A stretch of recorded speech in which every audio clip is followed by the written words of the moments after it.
So, if you've watched the Tech Travel Geek's long-term review of the Samsung Galaxy A54 5G, and you're now watching this long-term review of the OnePlus Nord CE3 Lite 5G, which is also known as the OnePlus Nord N30 in North America, you will probably have noticed that either OnePlus or Samsung have been copying the other's homework, especially when it comes to colouring, because the OnePlus Nord CE3 Lite 5G has pretty much the same pastel line colour that the Samsung Galaxy A54 5G has. It seems to have been in vogue in the first half of 2023. But let's see how it handles in the second half of 2023 after quite a while as my secondary device, but more importantly, the last few weeks as my primary device. I came into this review with relatively low expectations, and I have to say I'm pleasantly surprised by a device which launched at £299 sterling, or around about $350 US, and ended up actually being surprisingly good. Not only because of the impressive hardware, but the overall experience thanks to OnePlus's tuning of the now quite old chipset, which is the Qualcomm Snapdragon 695, and the overall experience I've had. It is an unapologetically plastic mid-range phone. It has a plastic back, a plastic frame, and that lovely LCD display at the front is unapologetically covered by a plastic screen protector, which in my case is still on the smartphone almost 6 months later.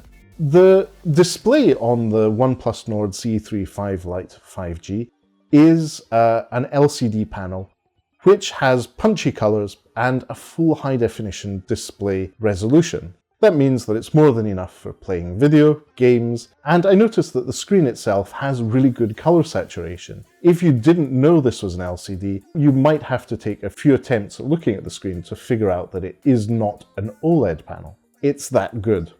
That LCD display also happens to have up to 120Hz refresh rate. That means that it will refresh the pixels on the screen much faster than normal LCD panels, and for apps that are optimized to use that feature will give you a buttery smooth experience.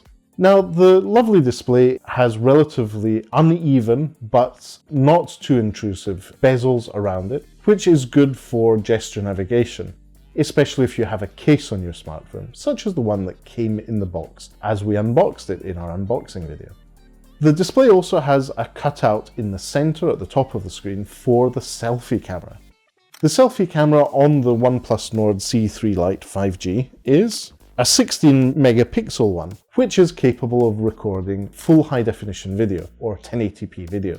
I really didn't use the selfie camera much, but when I did, it was more than enough to record little clips of content in good lighting conditions so as to integrate them into some Tech Travel Geeks videos. And so this is a sample of video in 1080p recorded on the OnePlus Nord CE3 Lite 5G. Have I said OnePlus Nord CE3 Lite 5G enough yet today? The selfie camera, as I said, is a 16 megapixel one, but the highlight of the device, if you're to believe OnePlus's marketing, is that 108 megapixel sensor on the back. In terms of spec sheet and numbers, that's really impressive, and it performs relatively well compared to other smartphones in that price point.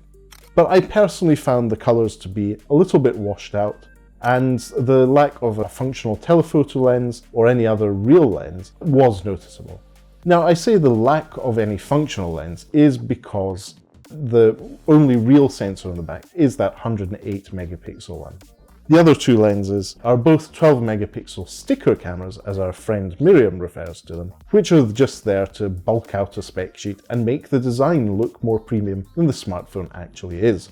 It really is two lenses that they could have saved themselves the hassle of putting in and saving us all $10 on the purchase of our devices. Anyway, the 108 megapixel camera takes good enough pictures, though it does suffer in low light. With 180 megapixels, you can also set it to take 108 megapixel shots and then manually crop, but things do get a little bit soft, especially if you have slightly shaky hands or you're in windy conditions. cameras aren't the highlight of the OnePlus Nord CE3 Lite 5G, and I'm pretty sure that's a product decision OnePlus were very aware of. Where they focused their efforts and their time in making a good smartphone was actually in the software and the overall user experience out of using the camera.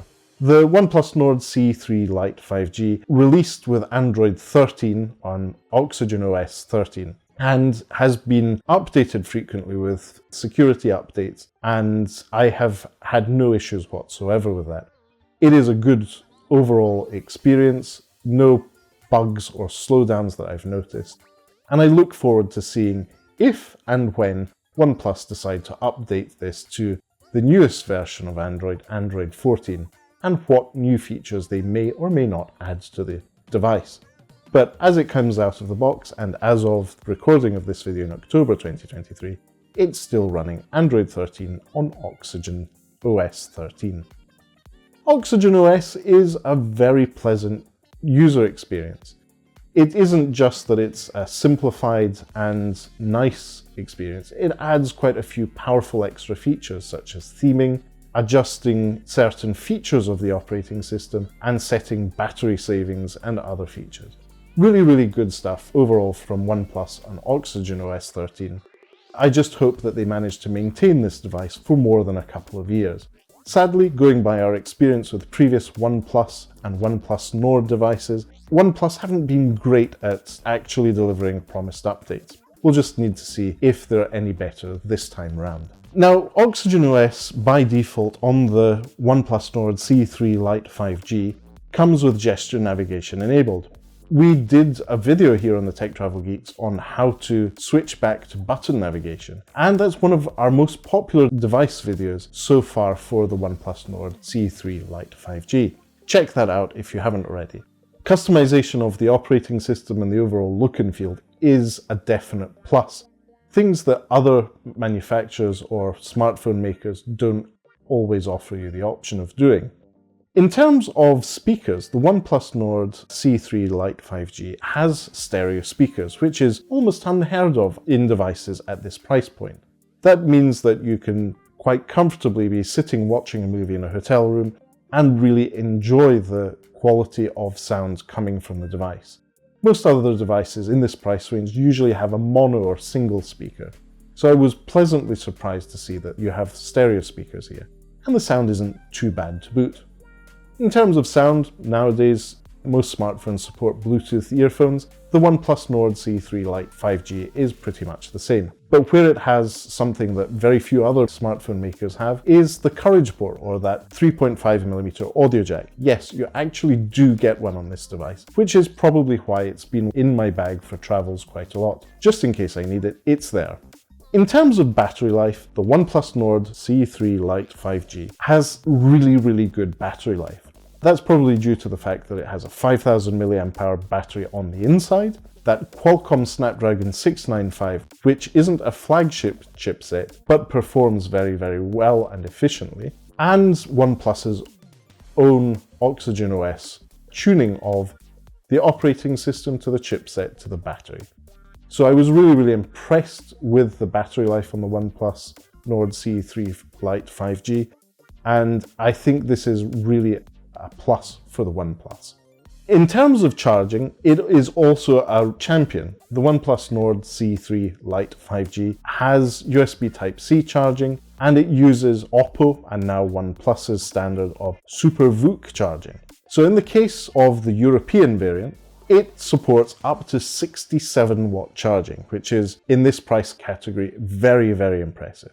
If you get the North American variant, the OnePlus Nord N30, sadly you'll be limited to just 50 watt charging. Don't take that as a negative, you're still getting double the charging speeds flagship phones from companies like Samsung still offer. So really impressive to have that tech. The important tech most people find most important is how quickly can you charge your phone and how long does the battery life last. It is where I'm quite happy for OnePlus to cut back on the camera tech if they can offer you that compelling, good battery life, fast charging experience.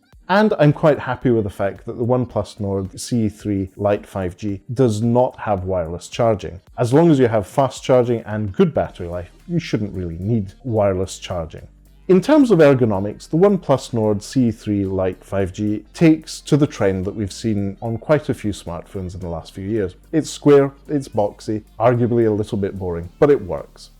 The thing that I particularly liked is the power button, slightly recessed, which also has a fingerprint scanner in it. I much prefer these fingerprint scanners built into power buttons to the under-display ones. And in day-to-day use, this is really, really useful to me. I can feel for the button without having to look at the screen and get that haptic feedback to find out when it's ready to go. And speaking of haptic feedback, the haptic feedback on the OnePlus Nord CE3 Lite 5G is a little bit mushy and slightly laggy, but once you get used to it, and if this is your only smartphone, you won't have any issues with that whatsoever. So the Qualcomm Snapdragon 695 chip may not be the newest one out there, and it may not be a flagship or sub-flagship category of chip, but it's fast enough to play most games, such as Call of Duty Mobile and others, at a decent resolution and frame rate. In terms of playability, I noticed no big lags when playing Call of Duty Mobile, especially after long sessions playing the game, where you'd expect some thermal throttling or some battery performance management to kick in. I was really impressed by the gaming capabilities of this device, and would definitely pick this up over other similarly priced smartphones if a gaming session were important enough to warrant it. So to sum things up, OnePlus Nord CE3 Lite 5G, also known as the OnePlus Nord N30 in North America, is a capable smartphone, decent mid-range smartphone from OnePlus. Now, at the recommended retail price of £299 sterling or around about $350 US, it's not something I can recommend. Stretch a little bit further and you can get something like a Google Pixel smartphone in the A series, such as the Google Pixel 6a on offer or the Google Pixel 7a on offer.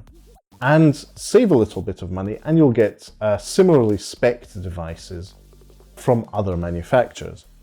But considering the OnePlus Nord CE3 Lite 5G is now almost 6 months old, it's been on the market for almost 6 months, you're likely to get some very good deals, whether you're purchasing this on contract through a phone network supplier, or from a special deal on Black Friday from OnePlus themselves, or from Amazon. So we'll link in the description to where you can check out the latest prices for this device. But if you want a mid-range device with expandable storage, decent overall performance, and an acceptable camera, the OnePlus Nord CE3 Lite 5G may be the one for you. My only concerns are how long OnePlus will actually maintain this device in terms of software updates, and how well overall software support will be, not just from OnePlus, but game makers like Call of Duty Mobile. Because this is a slightly older Qualcomm Snapdragon chipset, it may be made obsolete by just the movement of the industry. Anyway, check out the links in the descriptions to all our other videos we've made about the OnePlus Nord CE3 Lite 5G. And if you've made it this far into this video, thanks for watching. If you'd like to see more content from the Tech Travel Geeks, such as our coverage of consumer electronics, gadgets, accessories, and fashion, which we believe make the travel experience better, please do give us a subscription, leave us a like, and if you have any questions or you'd like to know more, please do leave us a comment in the section below. If we think your question's good enough and it warrants a video, we might even make a dedicated video to answer your query. But for now, thanks for watching and goodbye from us.